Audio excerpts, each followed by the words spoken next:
Kale's long fingers trembled slightly as he read the message for the third time. The holographic display floated before him in his small office aboard the diplomatic vessel Harmony's Voice. Outside the viewport, stars streamed past in brilliant lines as they traveled through hyperspace toward human territory. The message was simple and direct, written in the universal trade language that all civilized species used for communication. It came from someone called Admiral Hyunwoo, Park of the Human Defense Fleet. The humans wanted to show the Valarans something they called a military exercise as part of their cultural exchange program. Kyle felt his stomach twist with unease. His people, the Valarans, had not seen war for over 3,000 years. They were a peaceful species, tall and graceful with pale blue skin and large, gentle eyes. Their society had evolved beyond the need for violence. They solved problems through discussion, compromise, and understanding. The very idea of military exercises seemed crude and primitive. High Chancellor Velthera had been excited when she received the invitation. "This is perfect, Kale," she had said, her voice carrying the melodic tones that all Valarans used when they were pleased. "We can show these young humans how civilized beings behave. Perhaps we can guide them away from their violent ways." The humans were new to the galactic community. They had only made contact 5 years ago when their ships first appeared at the edge of known space. Most species were curious about them, but the Valarans saw them as an opportunity to spread their philosophy of peace. If they could convince humanity to abandon warfare, it would be a great victory for civilization. Kyle was not so sure. During the initial diplomatic meetings, he had found the humans to be polite and intelligent, but there was something about them that made him uncomfortable. They moved differently than other peaceful species. Their eyes seemed to always be watching, calculating. Even when they smiled, Kale could sense a tension beneath the surface, like a coiled spring waiting to release. The diplomatic ship dropped out of hyperspace near a human military base called Station 7. Kale looked out at the massive structure floating in space and felt his unease grow stronger. The station was clearly built for war. Its hull was thick and covered with weapon ports. Ships of various sizes moved around it like busy insects, all of them bristling with guns and missile launchers. A human voice came through the communication system, speaking in perfect Velaran. "Welcome to Station 7, Harmony's Voice. This is Captain Ji-Hai Kim of the UHS Indomitable. We are honored to have you as our guests." Kyle gathered his small diplomatic team and prepared to transfer to the human ship. His assistant, a young Valaran named Silten, looked nervous. "Ambassador Kale," she whispered. "Their ships look so aggressive." "Remember, Silten," Kyle replied gently. "We are here to learn and to teach. Perhaps what looks aggressive to us is simply their way of showing strength. We must keep open minds." The transfer shuttle carried them to the human vessel. As they approached, Kale was amazed by the size of the ship. The Indomitable was easily twice as large as any Velaran vessel, its dark hull covered with sensor arrays and weapon systems. It looked like it had been built for one purpose only, to fight and win battles. Captain Ji-Hai Kim met them at the docking bay. She was shorter than most Valarans, with dark hair pulled back in a tight bun and sharp, intelligent eyes. Her uniform was clean and pressed with various medals and insignia that Kale did not recognize. When she smiled and extended her hand in the human greeting gesture, Kale noticed that her grip was firm and strong. "Ambassador Kale, welcome aboard the Indomitable," she said. "I hope your journey was comfortable. Admiral Park sends his regrets that he cannot greet you personally, but he is currently coordinating with our fleet commanders." "Fleet commanders?" Kale asked, surprised. "How many ships are involved in this exercise?" Captain Kim's smile widened slightly. 47 vessels, Ambassador. We wanted to make sure you got a complete picture of human military capabilities.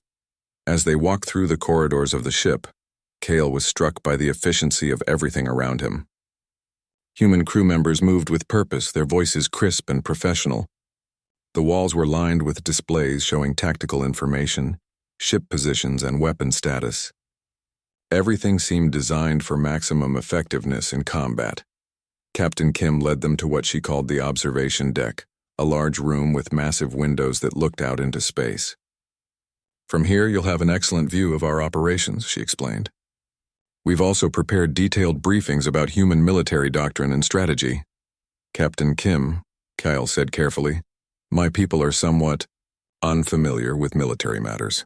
We have been at peace for many centuries. Perhaps you could explain what exactly we will be observing. The human woman's expression became more serious. Of course, Ambassador. We received a distress call from a mining colony in the Kepler system. They're under attack by Krex raiders. We're responding to provide assistance and eliminate the threat. Kyle felt his blood turn cold. Under attack? Real attack? This is not a simulation? No, Ambassador, Captain Kim replied quietly. This is very real. The Krex have been terrorizing civilian populations in the outer systems for months. 3 colonies have already been completely destroyed.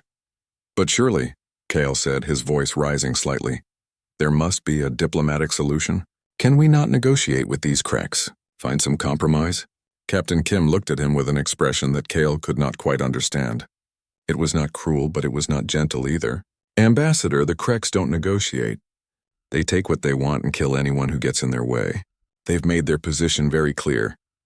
Lieutenant Taemin Choi approached them carrying a datapad. He was even younger than Captain Kim, but he moved with the same confident efficiency. Captain, we're receiving updated intelligence from the colony. The situation is deteriorating rapidly. How many civilian casualties? The captain asked. Estimated at over 2,000 so far, ma'am. The mining station's shields are failing and the Krex have begun landing ground forces. Kyle felt sick. Real people were dying while they spoke. Can we not arrive faster? Send aid? We're already at maximum speed, Ambassador, Captain Kim replied. We should reach the system in 6 hours. I'm afraid that's the best we can do. Sergeant Yoonji Lee joined them on the observation deck. She was carrying what looked like a weapon, though it was unlike anything Kale had ever seen. Her face was painted with dark stripes and her eyes held a hardness that made Kale step back involuntarily. Ma'am, she reported to Captain Kim, the Marines are ready for deployment. We've run 3 simulations of the colony layout. We can have the hostiles cleared in under 30 minutes once we establish a beachhead. Hostiles? Kale asked weakly. The Krex, Ambassador, Sergeant Lee explained. We don't call them enemies because that implies they're people like us. They're just targets that need to be eliminated. As the ship continued toward the Kepler system, Kale found himself questioning everything he thought he knew about humanity. These people spoke of violence and death as casually as Velerans discussed the weather. They had weapons and tactics and strategies for killing that seemed to come as naturally to them as breathing. Admiral Hyun-woo Park finally arrived on the observation deck as they approached their destination. He was an older human with gray hair and calm eyes that seemed to see everything. When he shook Kale's hand, the Veleran could feel the strength in those fingers. Ambassador Kale, the Admiral said, I want you to understand something before we begin. What you're about to see may disturb you. Your people have had the luxury of peace for many generations, but peace only exists when someone is willing to fight for it. Kyle looked out at the approaching star system and saw ships moving in formation around them, human warships, all of them ready for battle. In the distance, he could see the flashing lights of combat already begun. Admiral, he said quietly, I think I may have made a terrible mistake in coming here. Admiral Park's expression was not unkind, but it was absolutely serious. No, Ambassador. I think you've made the most important decision your people could make. It's time someone showed you what the galaxy is really like. The Indomitable dropped out of hyperspace like a predator emerging from the shadows. Kyle pressed his face against the observation deck window and immediately wished he had not. The mining colony that should have been a peaceful collection of industrial platforms and residential domes was now a scene of destruction that made his heart race with terror. Fires burned across the station's hull, sending streams of debris and atmosphere into the void. Escape pods drifted helplessly through space, some of them damaged and leaking. In the distance, Kale could see the dark shapes of Krex ships moving among the wreckage like scavengers feeding on a corpse. My ancestors, Kale whispered, using an old Valaran expression of shock. This is really happening. Captain Kim stood beside him, but she no longer looked like the polite diplomat who had greeted him hours earlier. Her face was hard and focused, her eyes scanning the tactical displays that surrounded them. When she spoke, her voice was calm and professional, as if she dealt with scenes like this every day. Communications, open a channel to all ships, she ordered. This is Captain Kim. We have visual confirmation of hostile forces. Count shows 12 Krex heavy cruisers and approximately 30 smaller vessels. They have ground forces deployed on the mining platform. Admiral Park joined them, moving with the smooth efficiency of someone who had done this many times before. "Captain, what's our tactical assessment?" "Standard Krex rating pattern, sir," Captain Kim replied without hesitation. "They're focused on stripping the valuable equipment and killing witnesses. No attempt at negotiation or hostage-taking. This is extermination." Kale felt his stomach twist. "Killing witnesses? But why would they need to kill everyone?" Sergeant Yoonji Lee looked at him with an expression that was not unkind, but was completely without mercy. "Because dead people can't identify their ships or report their tactics to the authorities. It's more efficient for them. But that's—" Kale struggled to find words. "That's monstrous. Surely there must be some reason, some grievance that could be addressed." Lieutenant Taemin Choi looked up from his tactical station. "Ambassador, the Krex have been doing this for 200 years. They don't have grievances. They just take what they want because they're strong enough to take it." Captain Kim touched a control panel, and suddenly the observation deck filled with sound. Radio transmissions from the colony, voices crying for help, reports of casualties, desperate pleas for someone, anyone, to save them. Kale listened to the fear and pain in those voices and felt something break inside his chest. "Can't we help them?" he asked desperately. "Can't we do something?" "We are doing something," Admiral Park replied quietly. "We're going to kill every Krex ship in this system." The words hit Kale like a physical blow. In all his years as a diplomat, he had never heard anyone speak so casually about taking lives. The Admiral's tone was not angry or excited. He spoke about killing the way a Valaran might discuss repairing a broken machine. "All ships, this is Admiral Park," the human commander spoke into his communication device. "Execute formation Delta 7. Priority targets are the heavy cruisers. Do not allow any Krex vessels to escape. I repeat, no survivors." Kale watched in horrified fascination as the human fleet spread out across the battlefield. The ships moved with a coordination that seemed impossible. Each vessel knew exactly where the others would be, when they would fire, how they would maneuver. It was like watching a single creature with 47 different bodies. The first human fighter squadron launched from the Indomitable's hangar bay. Kale could see the small ships streaking toward the Krex fleet, tiny specks against the vast darkness of space. He expected them to be destroyed immediately. The Krex ships were massive, covered with weapon ports and armor plating. Instead, something impossible happened. The human fighters moved like they were dancing, weaving between the Krex weapons fire with a grace that defied understanding. They worked in perfect coordination, one fighter drawing enemy fire while another attacked from an unexpected angle. "Lieutenant Dong Hyun Nam reporting," a voice came through the communication system. "First Squadron is engaging enemy fighters. They're falling back toward the heavy cruisers." "Understood, Lieutenant," Captain Kim replied. "Drive them into the firing solution for the retribution." Kale watched the tactical display and saw exactly what was happening. The human fighters were not just attacking randomly.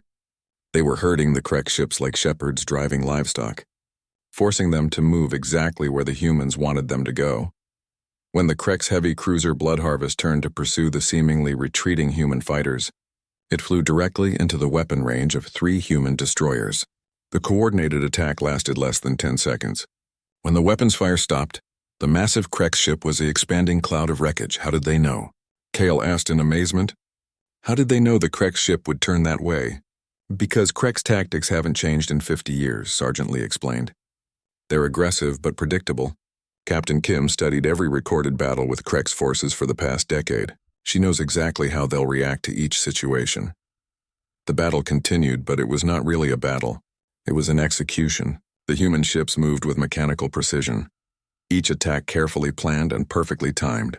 The Krex fought with savage fury, but their fury was useless against human calculation.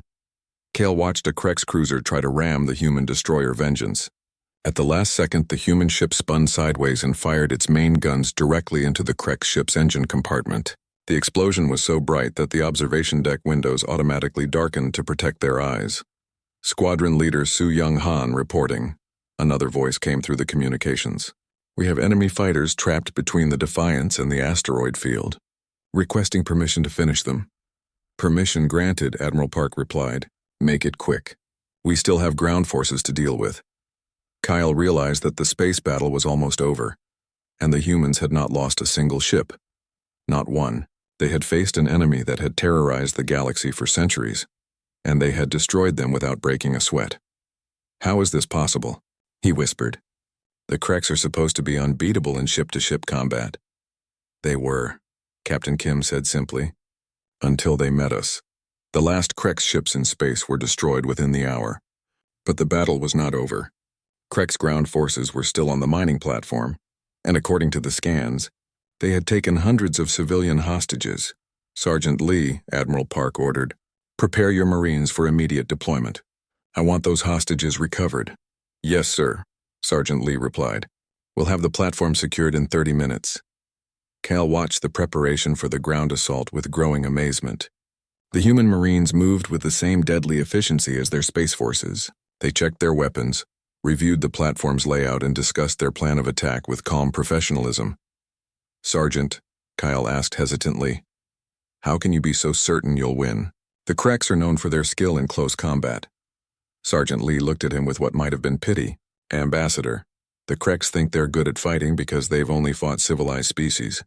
Species that try to minimize casualties and avoid collateral damage. They've never fought humans before. What's the difference?" "The difference," Sergeant Lee said as she checked her rifle one more time, "is that when we fight to win, no matter what it costs."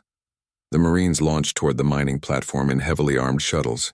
Cale watched them go and realized that everything he thought he knew about the galaxy was wrong. The Valarans had assumed that peace was the natural state of intelligent beings, that violence was a primitive phase that all species would eventually outgrow. But the humans had not outgrown violence. They had perfected it. 28 minutes later, Sergeant Lee's voice came through the communication system. "Platform secured. All hostiles eliminated. We have 347 survivors ready for medical evacuation." Captain Kim smiled for the first time since the battle began. "Outstanding work, Sergeant. Bring them home." As Cale watched the rescue shuttles returning with the saved colonists, he felt a confusion that went deeper than anything he had ever experienced. The humans had just saved hundreds of lives through the calculated use of overwhelming violence. They had not tried to negotiate or compromise or find a peaceful solution. They had simply identified the problem and eliminated it with surgical precision. "Admiral," Kyle said quietly, "I need to understand something. Do your people enjoy this? Do you take pleasure in killing?" Admiral Park was quiet for a long moment before answering. "No, Ambassador. We don't enjoy it. But we're very, very good at it. And sometimes being good at something you don't enjoy is the only way to protect something you love."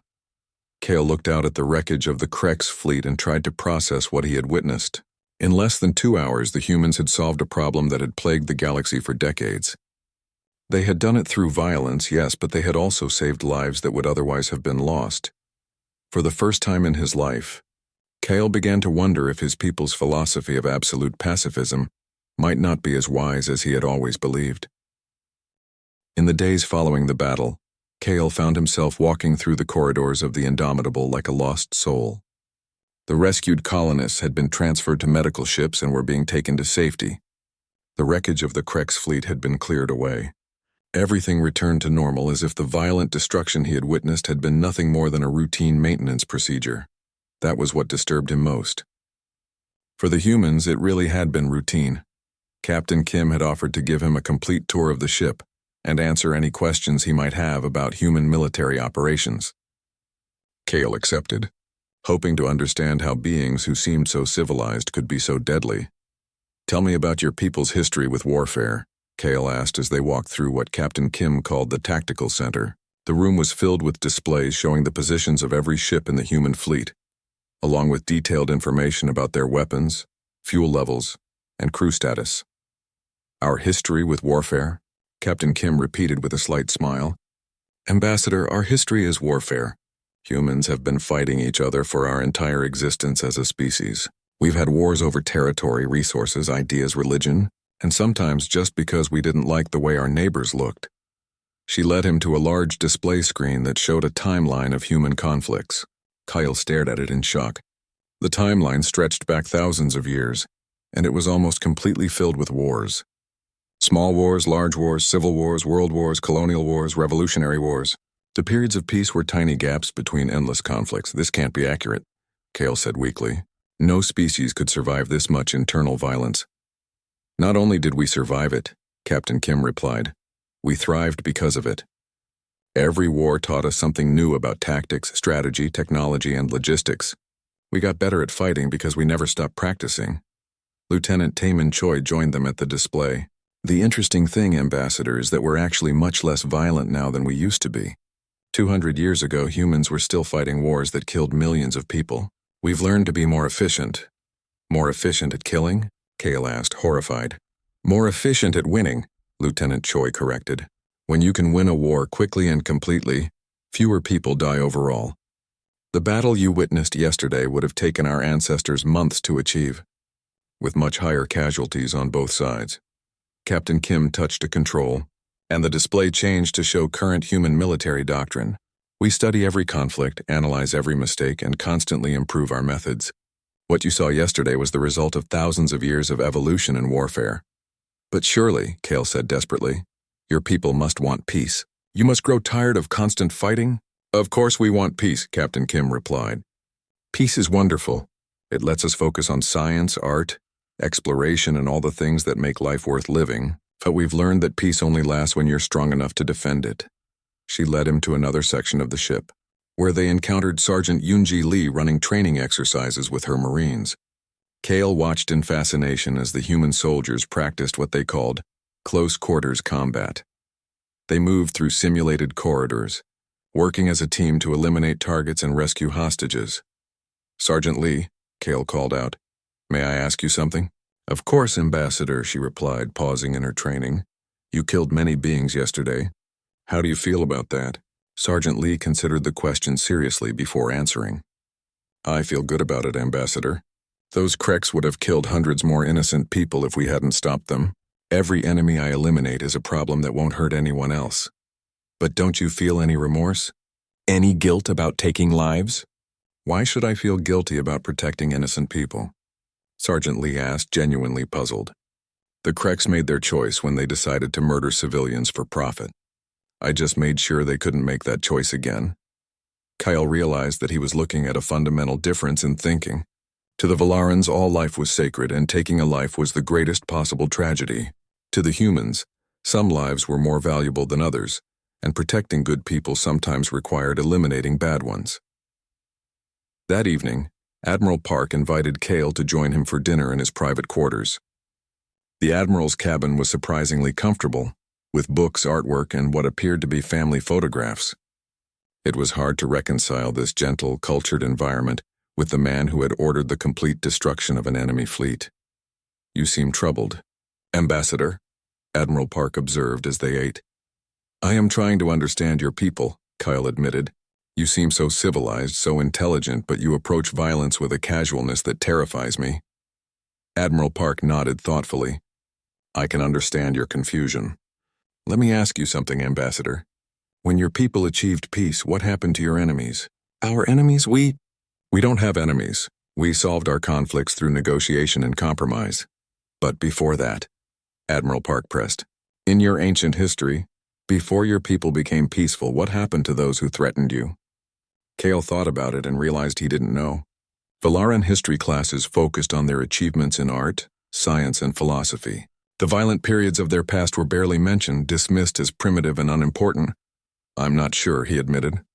I think you should find out, Admiral Park suggested, because I suspect your people didn't become peaceful through enlightenment alone. Something must have happened to make violence unnecessary. The Admiral poured himself a drink from a bottle that looked ancient. You see, Ambassador, peace isn't a natural state.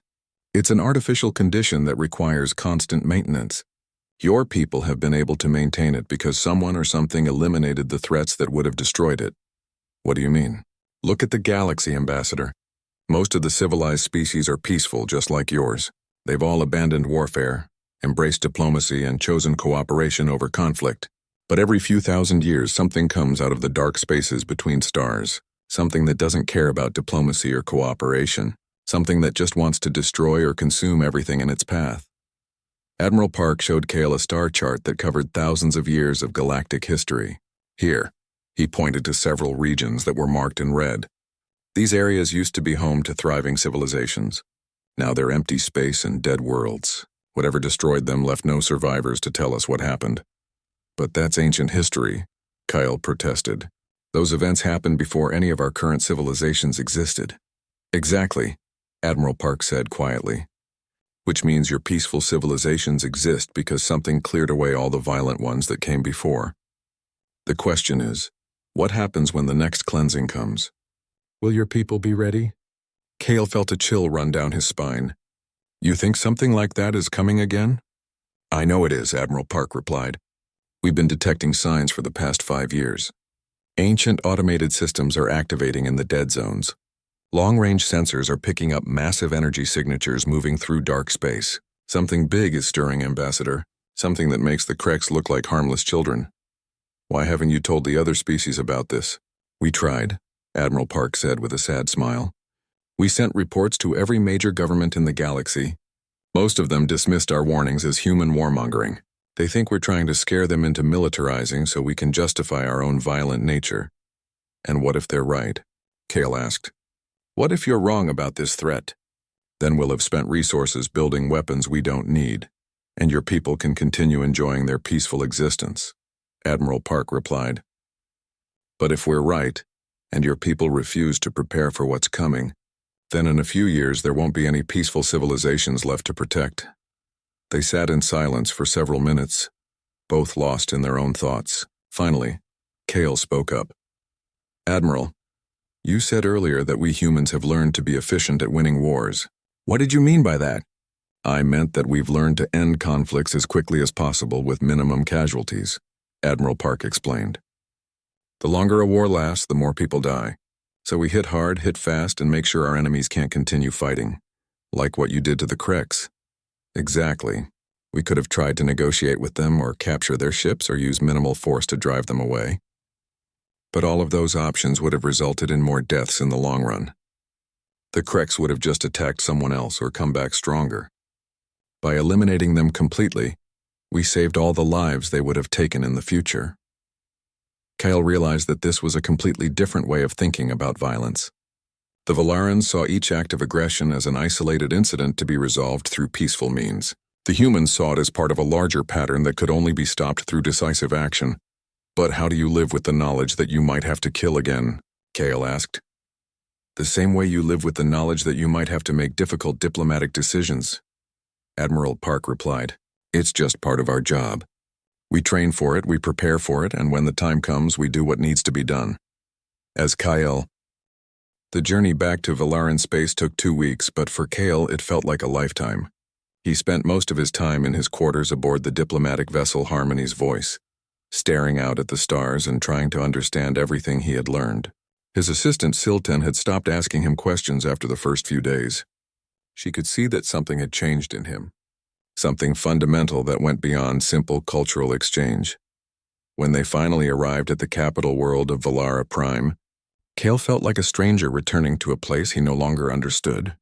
The graceful spires of the capital city rose into the pale blue sky like delicate flowers reaching for sunlight. Hover cars moved silently between the buildings in perfect order, their drivers following traffic patterns based on cooperation and mutual respect rather than strict laws. Everything was exactly as he had left it, but now Cale saw it differently. He saw a civilization that had grown soft, protected by distance and luck rather than strength. He saw people who had forgotten that the universe could be a dangerous place. High Chancellor Velthara met him at the spaceport, her tall, graceful form moving with the fluid motion that all Valarans considered the height of civilized behavior. Welcome home, Cale, she said, her melodic voice carrying genuine warmth. We are eager to hear your report about the humans. I trust you were able to show them the benefits of peaceful cooperation? Chancellor, Cale replied carefully, I think we need to talk privately. There are things about the humans that you need to know.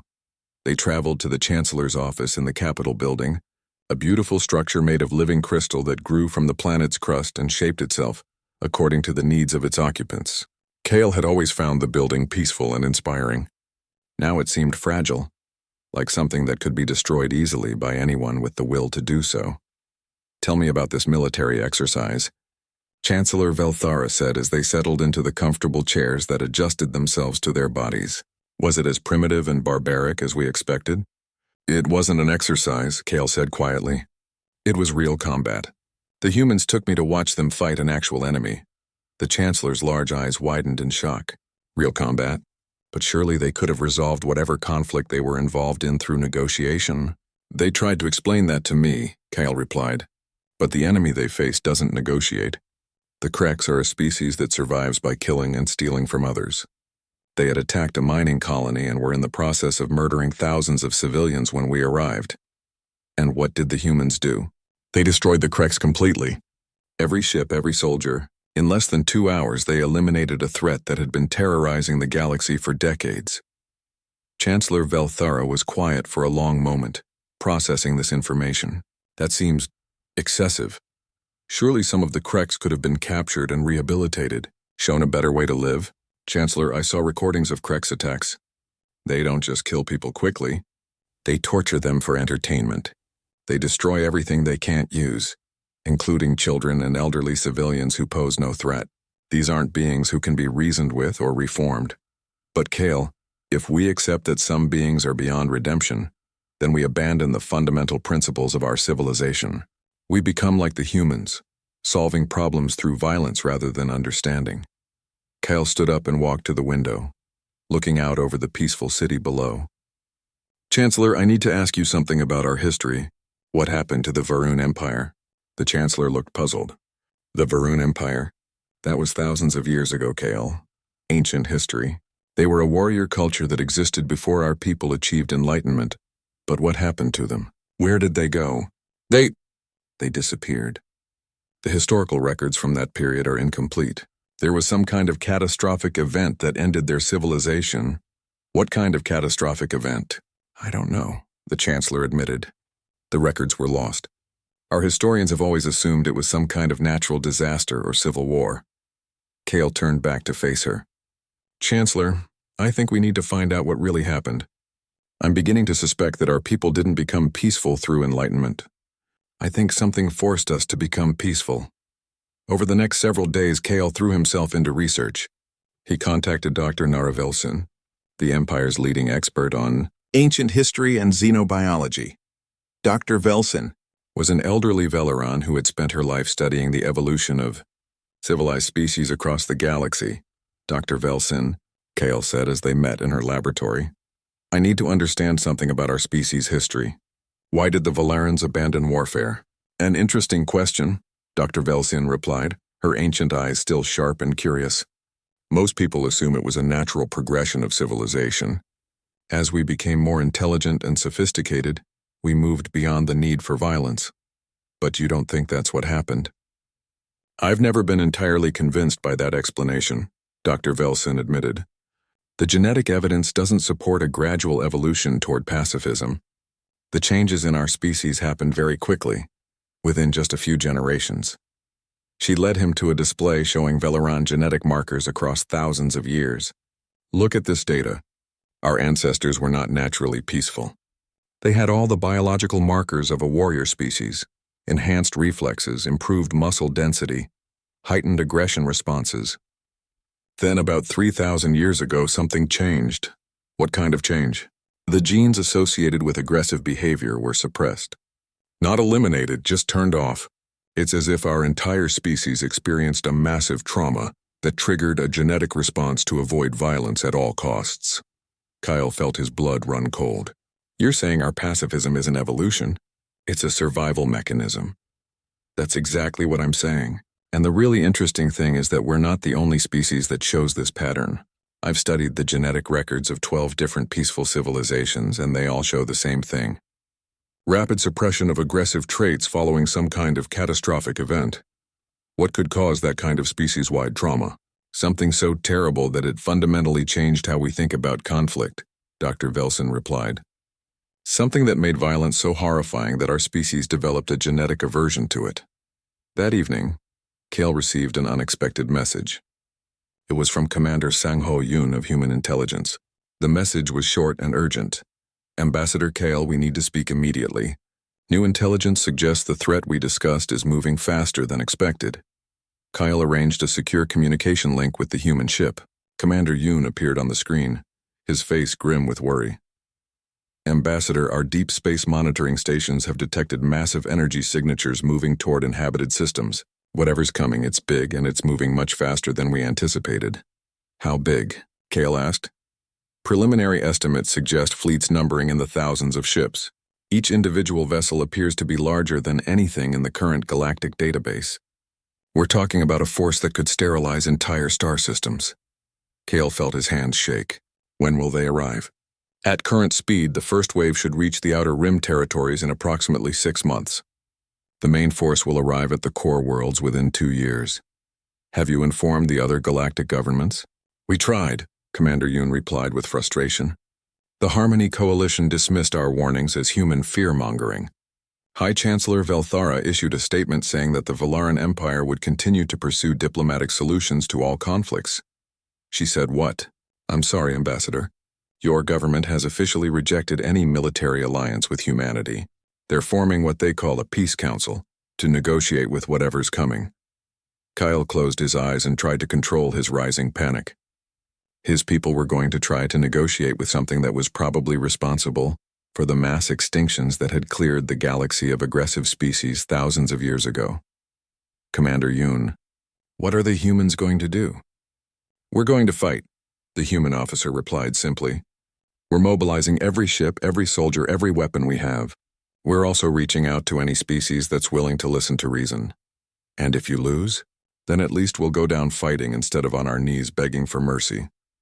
After the communication ended, Kyle sat in his darkened quarters and tried to process everything he had learned. His people's pacifism wasn't wisdom, it was trauma. They had survived some ancient catastrophe by becoming so peaceful that they were no longer seen as a threat. But that strategy only worked as long as the threat ignored them. If something was coming that wanted to eliminate all life, then being peaceful wouldn't save them. It would just make them easier targets. Kale made a decision that would have been unthinkable just weeks earlier. He opened a secure communication channel and sent a message to Admiral Park. Admiral, this is Ambassador Kale. I need to know if your offer to teach other species how to fight is still open. The reply came back within hours. Ambassador, for you, that offer will always be open. But you should know that learning to fight means accepting that some problems can only be solved through violence. Are your people ready for that kind of? 6 months later, Kale stood on the observation deck of the human battleship Defiance, watching the last evacuation ships flee from the burning ruins of the Harmony Coalition's capital world. The peaceful species that had rejected human warnings about the coming threat were now learning the price of their idealism. The enemy had revealed itself 3 weeks ago. They called themselves the Devourers, though Kale suspected that wasn't their real name. They were ancient machines, older than any current civilization, programmed with a single purpose: to convert all organic matter in the galaxy into resources for their endless expansion. They didn't negotiate. They didn't communicate. They simply arrived in a system, sterilized every planet of life, stripped away useful materials, and moved on to the next target. It was efficiency on a scale that made human military doctrine look gentle by comparison. The Zenthari homeworld just went dark, reported Lieutenant Dong Hyun Nam from his position at the sensor station. That's the 4th Coalition world to fall this week.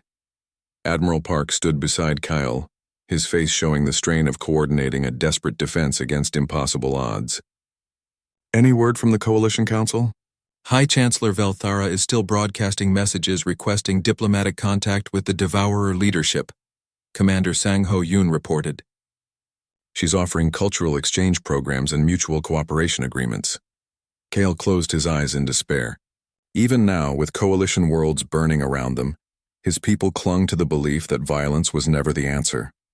They would rather die as martyrs to their peaceful principles than live by compromising them. Admiral, Kyle said quietly, how many Valaran ships have requested escort to your protected systems? 43 so far, Admiral Park replied. That's about 2 million civilians we can evacuate before the Devourers reach Valara Prime, out of a population of 8 billion. I'm sorry, Ambassador. We're doing everything we can, but our transport capacity is limited. We're prioritizing children and essential personnel. Kale nodded, understanding the terrible mathematics of triage. The humans were risking their own ships to save as many of his people as possible, even though the Valarans had officially rejected their alliance. It was more mercy than his people had shown the humans when they needed allies. Captain Ji-Hai Kim joined them on the observation deck, her uniform bearing new insignia that marked her as part of the human fleet's emergency evacuation command. "Ambassador, we've received a message from Valara Prime. Your government wants to speak with you." The communication screen flickered to life, showing High Chancellor Velthara in her office in the capital city. Behind her, through the crystal windows, Kale could see the peaceful spires of his homeworld reaching toward a sky that would soon be filled with enemy ships. "Kale," the Chancellor said, her melodic voice strained with exhaustion. "The humans say you've been working with them. They say you're helping to evacuate our people." "Yes, Chancellor," Kale replied. "I'm trying to save as many lives as possible before the Devourers arrive. But at what cost? The humans are demanding that any Valarans who accept their protection must also accept military training. They want to turn our children into soldiers. They want to give our children the skills they'll need to survive in the galaxy that's coming," Kale corrected. "Chancellor, the age of peace is over. The Devourers are proof that there are forces in the universe that cannot be reasoned with or negotiated with. That's exactly what they want us to believe." Chancellor Velthara replied with the kind of gentle sadness that Valarans used when they were disappointed in someone. "Don't you see, Kale? This is how violence spreads. First, they convince us that our enemies are monsters who cannot be reasoned with. Then they convince us that we must become monsters ourselves to fight them. Chancellor, I've seen what the Devourers do to worlds they conquer. There are no survivors, no prisoners, no second chances. They literally convert every living thing into raw materials for their machines. And the humans have shown you this evidence? I've seen the sensor recordings from a dozen different sources. I've interviewed refugees from attacked systems. Chancellor, this isn't human propaganda. This is reality." The Chancellor was quiet for a moment, and when she spoke again, her voice carried the weight of absolute conviction. "Kyle, even if everything you say is true, we cannot abandon who we are. If we teach our children to kill, we become killers ourselves. If we choose violence, we lose our souls. And if we choose peace, we lose our lives. Then we die as we lived, true to our principles. That is better than surviving as something we hate." The communication ended, leaving Kyle staring at the blank screen with a mixture of love and frustration for his people. They were choosing to die rather than compromise their beliefs, and part of him admired them for it. But another part of him, the part that had learned to think like a human, was screaming that principles meant nothing if there was no one left alive to uphold them. Devourer fleets detected at the edge of the Valara system, Lieutenant Su Young-han reported from her sensor station. Estimated arrival at Valara Prime in 6 hours. Admiral Park turned to Kale with an expression of deep sympathy. "Ambassador, I'm ordering all human ships to withdraw from Valaran space. We can't risk our evacuation fleet against those numbers." "I understand," Kale replied. "Thank you for everything you've done for my people." "It's not over yet," Admiral Park said. "We're not abandoning your homeworld. We're going to fight. Admiral, the Devourer fleet has over 200 ships. You have 12. 13. Admiral Park corrected with a slight smile. The Retribution just arrived with reinforcements. Kale realized what the Admiral was telling him. The humans weren't withdrawing to save themselves. They were withdrawing to position themselves for a battle they had no chance of winning. "Why?" Kyle asked. "Why sacrifice your ships for a world that rejected your alliance?" "Because that's who we are," Captain Kim replied simply. "We don't just fight for our allies. We fight for what's right." The battle for Valara Prime began 3 hours later. Kale watched from the bridge of the Defiance as 13 human ships engaged a Devourer fleet that outnumbered them more than 15 to 1. It should have been a massacre that lasted minutes. Instead, it became a running battle that lasted for hours. The humans used every trick they had learned in thousands of years of warfare. They turned the system's asteroid belt into a maze of ambush points. They used the planet's gravity well to slingshot around enemy formations. They coordinated their attacks with a precision that seemed almost supernatural. Lieutenant Tae-min Choi managed the tactical display, calling out targets and coordinating the fleet's movements. Devourer heavy cruiser moving to intercept the Vengeance. Retribution and Defiance converge on Grid 77 Alpha. "Understood," Captain Kim replied. "All weapons, target their primary power core. Fire on my mark." Kyle watched the human ships dance through space like deadly ghosts, striking at the massive Devourer vessels and fading away before the enemy could respond. One by one, the ancient machines fell to human weapons and human tactics. But there were too many of them. The Valiant took a direct hit and went dark, its crew lost. The Courage was overwhelmed by 3 Devourer cruisers and destroyed in a flash of nuclear fire. The Honor sacrificed itself in a ramming attack that took out a Devourer command ship. Sir, Sergeant Yoonji Lee reported from her position at the Marine Command Station. We're receiving a transmission from Valara Prime. The Chancellor wants to speak with you. On the main screen, High Chancellor Velthura appeared again. But this time she was not in her beautiful office. She was in what looked like an emergency bunker, and behind her, Kale could hear the sounds of explosions and screaming. Kale, she said, her voice breaking. They're not negotiating. They're not even listening to our messages. They're just killing everyone. I know, Chancellor, Kale replied gently. Our children. They're taking our children and putting them into machines. They're converting them into raw materials while they're still alive. Tears ran down the Chancellor's face as she spoke, and Kale felt his heart break for his people. They had chosen to face their end with dignity, but the universe had denied them even that small mercy.